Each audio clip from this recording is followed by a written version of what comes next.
Breaking news, beberapa hari jelang perlawanan Liga Super antara Johor Darul Takzim melawan Selangor FC, ada kabar yang cukup mengagetkan bola sepak Malaysia terkait Faisal Halim yang kabarnya digantung sebulan lebih. Kemudian prestasi yang sudah ditunjukkan JDT selama ini, apakah ini akan menjadi peluang JDT untuk taklukan Asia atau malah memikul beban untuk lebih besar prestasinya di pentas Liga Juara-Juara Asia. Nah, detailnya seperti apa? Ikuti video ini sampai akhir. Selamat datang di JS Update.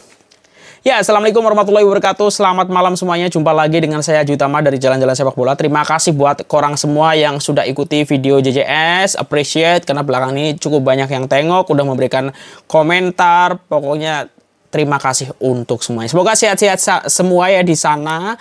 Nah, kita akan cakap soal bola sepak Malaysia yang sudah paruh kedua sudah mulai berjalan. Ini minggu besok kita akan tengok lagi. Ini ada perlawanan yang tentu sangat ditunggu oleh penyokong bola sepak Malaysia, itu JDT melawan Selangor FC. Peringkat pertama bertemu dengan peringkat dua. Tapi terlebih dahulu aku ingin ucapkan tahniah untuk Bojan Hodak ya, selepas kemarin membawa Kuala Lumpur City FC menjadi runner up Piala FA, akhirnya sudah diumumkan official akan menangani ataupun jadi juru latih Persib Bandung. Nah, buat korang semua, Persib Bandung adalah salah satu klub terbesar di Indonesia dengan fanbase yang sangat-sangat besar, mungkin yang terbesar, salah satu yang terbesar di antara Persib, Persija, ada Persebaya, ada klub-klub besar lainnya. Jadi ini adalah klub besar di Indonesia, dan Bojan Hodak sendiri sebelumnya pernah menukangi atau menjadi juru latih PSM Makassar dengan capaian yang sangat baik, dan juga ya pokoknya rekornya di Liga Indonesia juga sangat baik ya. Jadi kita tunggu saja kiprahnya Bojan Hodak di Persib seperti apa.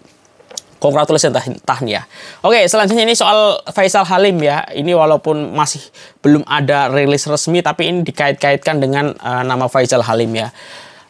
Misalnya aku baca di hametro.com ya, karena tajuknya didatangkan dari hametro.com, kerana mulut Matsiu digantung. Ya, kabar mengejutkan arena bola sepak negara apabila seorang pemain terkenal Liga Super digantung perlawanan dipercayai karena melakukan kesalahan pada perlawanan sebelum ini. Walaupun ketika ini tidak ada pengesahan daripada pihak berkaitan termasuk Persatuan Bola Sepak Malaysia FAM, namun menurut sumber pemain Malang itu adalah tonggak Selangor FC, yaitu Faisal Halim. Sumber berkata Faisal atau turut dikenali Miki kemungkinan akan digantung selama sebulan atau lebih, sekaligus memberi tamparan kepada Selangor yang setelah ini dalam usaha mengkekalkan momentum kemenangan bagi mengukuhkan kedudukan di tangga kedua Liga Super setelah pas kemarin mengalahkan Sabah ya.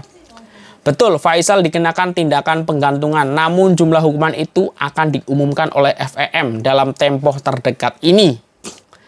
Apa yang boleh saya katakan, Faisal dikenakan hukuman bukanlah disebabkan dia mengasari pengadil cuma pada perlawanan menentang Sabah FC pada 28 April lalu.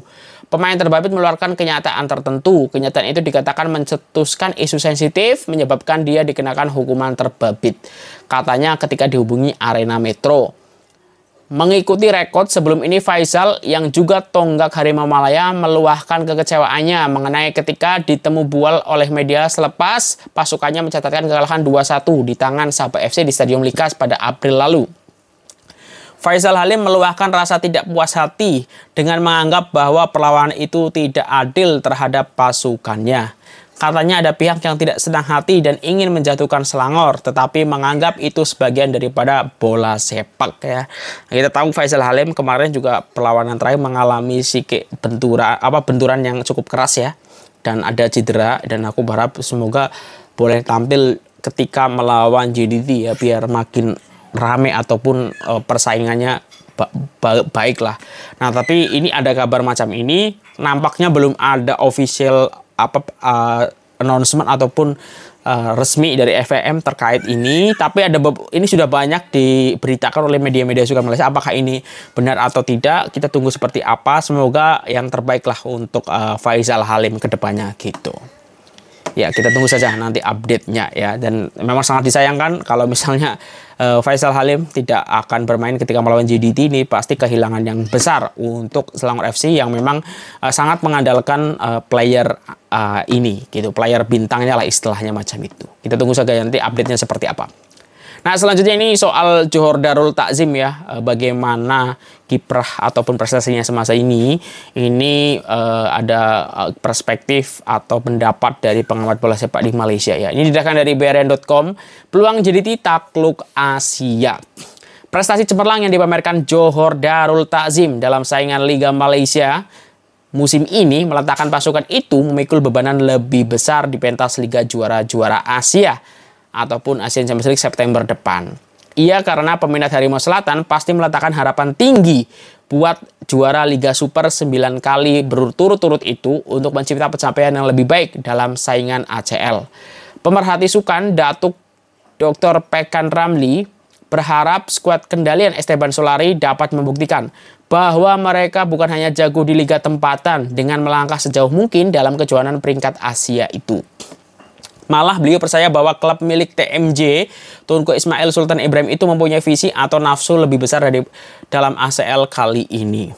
Saya nampak untuk saingan dalam Malaysia pada tahun ini tidak kira piala apapun. Memang JDT tiada tandingan. Kelebihan JDT adalah aspek pemain import, naturalisasi, dan pemain kacukan yang terbaik dalam skuad itu. Kekuatan pemain import dan naturalisasi mereka memang sukar ditandingi mana-mana pasukan lain. Kalau pasukan lain ada pemain import dan naturalisasi pun tidak sehebat yang dimiliki Johor Darul Takzim ya. Kita juga boleh nampak mereka JDT berjaya mencipta kemenangan dengan jaringan yang besar dan mengekalkan rekor kemenangan hingga hari ini. Saya berasa JDT perlu atau sepatutnya pergi lebih jauh dari apa yang mereka peroleh sebelum ini di pentas Asian Champions League dengan berdasarkan kekuatan dimiliki mereka ketika ini. Kejayaan dan kekuatan JDT ini kita harap mereka boleh tunjukkan bahwa mereka bukan jago liga tempatan saja. Kita harapkan JDT mengembangkan peminat bola sepak Malaysia di peringkat Asia, katanya kepada BH Sukan.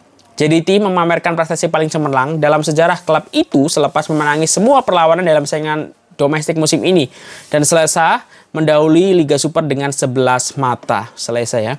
Kejayaan memenangi Piala FA selepas menewaskan Kuala Lumpur City FC 2-0 Sabtu lalu juga dianggap sebagai isyarat bahwa Harimau Selatan sekali lagi bakal menyapu bersih semua trofi peringkat domestik seperti yang dilakukan musim lalu.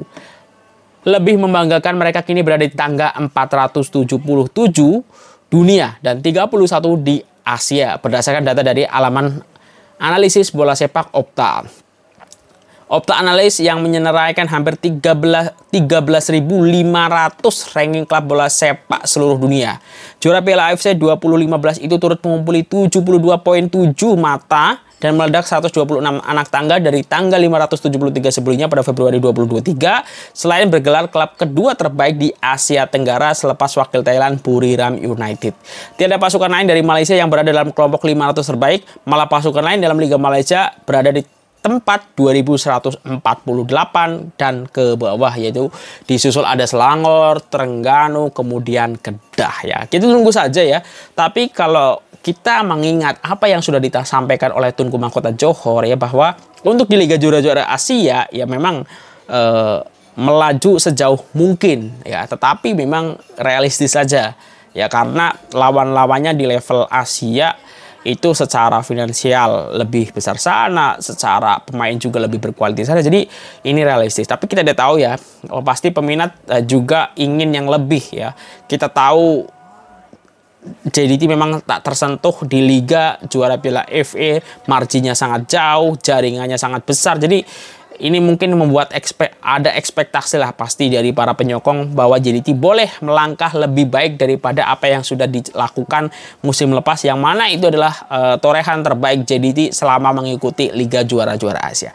Nah, kita doakan yang terbaik untuk Johor Darul Takzim sejauh mana tim ini boleh melangkah, dan yang harap tak menjadi beban dan boleh main lepas seperti biasanya ya, dengan karakter ataupun style yang sudah bertahun-tahun dimiliki oleh JDT, dan seperti yang disampaikan TMJ juga bahwa skuad JDT sekarang berbeda daripada setahun ataupun 2 tahun yang lalu. Jadi harusnya boleh lebih improve lagi nantinya ke depan. Nah, mungkin itu untuk JJS Update edisi 26 Julai 2023. Kalau ada kesalahan aku mohon maaf. Kita masih menunggu beberapa hari sebelum perlawanan yang cukup dinantikan antara JDT melawan Selangor. Kalau ada kesalahan aku mohon maaf. Terima kasih orang semua udah nonton. Wassalamualaikum warahmatullahi wabarakatuh. Dah.